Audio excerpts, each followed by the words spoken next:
Welcome, young seekers of wisdom. I am a 90-year-old woman, and in the twilight of my life, I have accumulated not only years, but also a vast collection of experiences and lessons. My life has been a tapestry, woven with threads of joy, sorrow, success, and failure, each leaving an indelible mark on me. I was born in a different era, a world that you may only know through stories. I have seen humanity reach for the stars, but also dig deep pits of despair. I've lived through wars and peace, love and loss, and through all this I have observed human nature in its most raw and beautiful form. Infidelity, a topic as old as time itself, has been a constant in the stories I have witnessed. It's not just the act of betrayal, but what it reveals about us, our relationships, and our society. I've seen how it can tear the fabric of love apart, but also how, in some cases, it becomes a dark catalyst for growth and understanding. In my youth, infidelity was taboo, shrouded in shadows and whispers. But shadows always hide deeper truths. I've learned that behind every act of betrayal is a story, a chain of choices and circumstances. And although I don't justify the pain it causes, I have come to understand its complexities. Over the years, I've collected stories, tears and smiles. I've seen regret and redemption.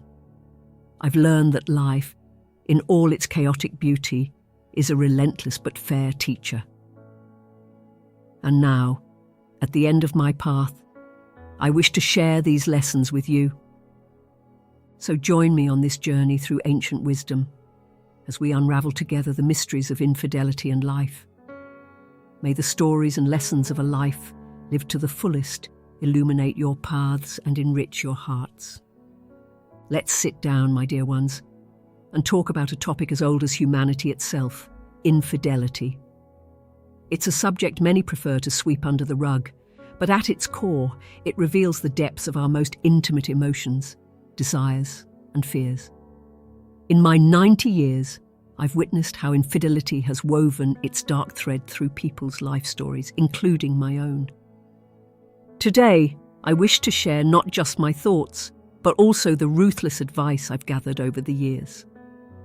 Infidelity is not just an act of betrayal, it's a symptom of a deeper disease at the heart of the relationship. Often it starts long before the physical act, in the unknown depths of dissatisfaction, disconnection, or neglect.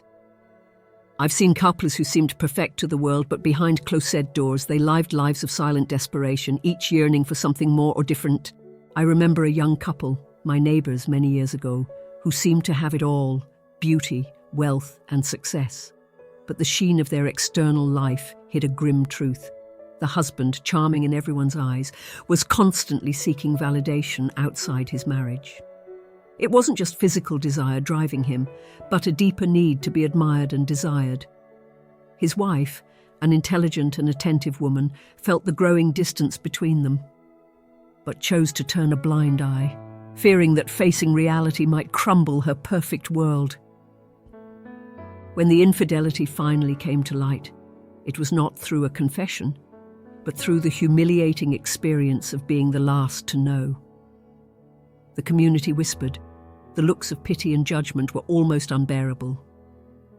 Betrayal is a deep wound, not only because it breaks the fidelity pact, but also because it erodes the fundamental trust that holds any relationship together. My dear ones, here lies my first ruthless advice. Do not close your eyes to the signs. In most cases, the signs are there, subtle but persistent. It might be the emotional distance creeping in, the increasingly frequent excuses to spend time apart, or those moments when the wandering eye becomes too obvious to ignore. Facing these signs early can be frightening, but it's far less painful than the revelation of a complete betrayal. However, the guilt of infidelity never falls on one person alone. It's a tragic dance of two people who, in one way or another, have stopped connecting meaningfully. I've learned that honest and open communication is the most potent antidote to betrayal. Discussing desires, fears, and frustrations without judgment or condemnation can open a channel of understanding that prevents the cracks infidelity rushes to fill. But what happens when the deed is done? When the betrayal has been revealed, and both are sitting among the ruins of what was once their love? Here lies my second advice. Infidelity is not always the end of the road. For some couples, it becomes a painful but necessary awakening. I've seen marriages that, after the storm of betrayal, have built something new and stronger on the ruins of the old.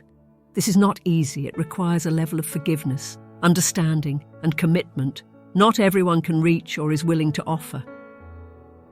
I remember a couple, close friends in my youth, whose marriage was shaken by infidelity. The wife had found solace in the arms of another during a dark period in their marriage. The revelation was devastating for both, but it also became a catalyst for confronting long-ignored issues. Through months of pain, therapy, and difficult conversations, they managed to rebuild their relationship into something honest and sustainable. It wasn't the path they had planned, but it was one they chose to walk together. But, my dear ones, also know when to let go. This is my third advice. Not all marriages should or can be saved after infidelity. Sometimes the act is the death blow to an already dying relationship. Sometimes the betrayal is too deep, the damage too extensive. In those cases, the bravest and most ruthless act might be to let go, not out of hatred, but out of deep respect for oneself and the other.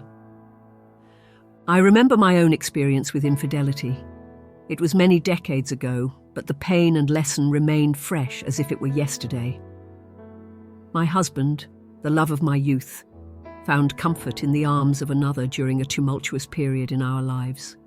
The betrayal shook me to the core, but over time, I realized it was a symptom, not the disease.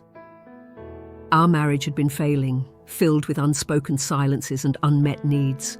The decision to part ways was heartbreaking but necessary. It was an act of liberation and self-affirmation. I learned that sometimes the greatest act of self-love is to walk away from what no longer serves our growth or happiness. It was a hard but valuable lesson, one that has guided me through many other challenges in life. And here, my dear ones, is my last and perhaps most important advice. Learn from infidelity. Whether you decide to stay and rebuild or to let go and start anew, don't let the experience be in vain. Infidelity can be a cruel teacher, but also an effective one. Teach yourselves about your needs, boundaries, and desires. Teach yourselves about the importance of communication, respect, and forgiveness. And most importantly, let it teach you about the unbreakable strength and resilience of the human spirit. My dear ones, infidelity is one of the toughest tests a relationship can face, but it is also an opportunity for profound growth and understanding. Take my words, born of years of observation and experience, and use them to guide your hearts through the storms that may come. With love, compassion, and courage, you can face even the darkest of betrayals and find your way to the light once more. May my words serve as guidance and comfort. May you find in them the strength to face whatever life throws at you. And always remember, even in the darkest moments, there is a light of wisdom and hope that never goes out. With love and respect, your elderly counselor. Now, as we approach the end of our talk, allow me to guide you beyond the dark valley of infidelity towards the broader lessons of life that I've learned over my 90 years. These are the truths I've discovered, the gems of wisdom I've gathered along the way, and I hope they serve to illuminate your own path. Being true to oneself. This is the first and most sacred of all loyalties. Ask yourselves, what does being authentic mean to you? Life is a short journey, and spending it being less than who you really are is a personal tragedy. Being true to oneself means honouring your desires, listening to your inner voice, and living according to your values and principles. It's easy to get lost in others' expectations, in the roles society wants us to play, but at the end of the day, we are the ones who must live with our choices. Finding peace and happiness after betrayal. Betrayal hurts, there's no way to minimise it. But even in the deepest pain lies the seed of future happiness. Recovery requires time, tears, and deep inner work. But it is possible. It begins with forgiveness, not necessarily because the other deserves it, but because you deserve peace. Forgiving doesn't mean forgetting or excusing the harm done, but freeing yourself from the burden of resentment. Find activities that nourish your soul, surround yourself with supportive people, and slowly rebuild a life that is authentically yours. The importance of self-esteem. Self-esteem is the foundation upon which a life is built. Without it, we are like houses built on sand, vulnerable to any storm. Cultivate your self-esteem as if it were a precious garden. Nourish it with acts of self-affirmation, with achievements, big and small, and with the love and respect you give to yourself and demand from others. Remember, you are worthy of love and respect, not for what you do or possess, but simply for being who you are. Forgiveness as an act of power. Forgiveness is a choice, a powerful act of self-affirmation. By forgiving, we not only free the other from the weight of our anger, but also ourselves. Resentment is a chain that ties us to the past, a poison we drink hoping the other will suffer. True forgiveness cuts that chain and neutralizes that poison. But remember, forgiving doesn't always mean reconciling. Sometimes, the most loving act we can do for ourselves and the other is to let go and move on separately. Personal growth is an endless journey. Life is a constant teacher, and every day offers lessons for those willing to learn. Embrace the idea that you never stop growing. Seek opportunities to expand your mind, challenge your beliefs, and step out of your comfort zone. Personal growth is the antidote to stagnation and complacency, and it's the path to a truly fulfilling life.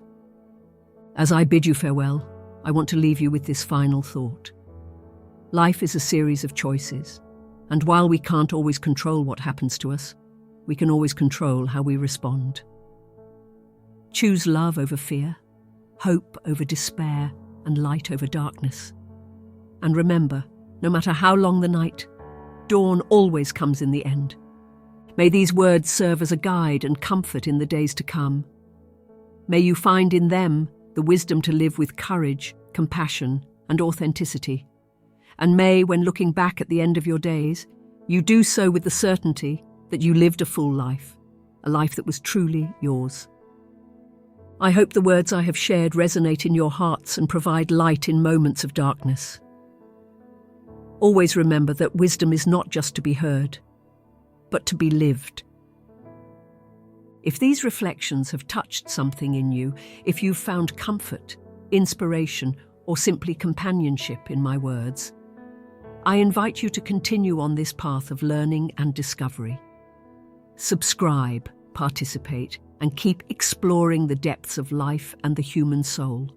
Together we can continue building a community of open hearts and minds, ready to support and grow together. To not miss future conversations and wisdom I have to share, make sure to subscribe, like if you feel so inclined, and share this message with those who you think could benefit from these words. Every subscription, every shared message helps to extend the light of wisdom a little further in this world that so desperately needs it. I now bid farewell with a heart full of gratitude and hope. May your paths always be illuminated by the light of understanding, compassion, and love. Until next time, my dear ones, and always remember to seek wisdom in all things. With love and blessings, your wise old woman.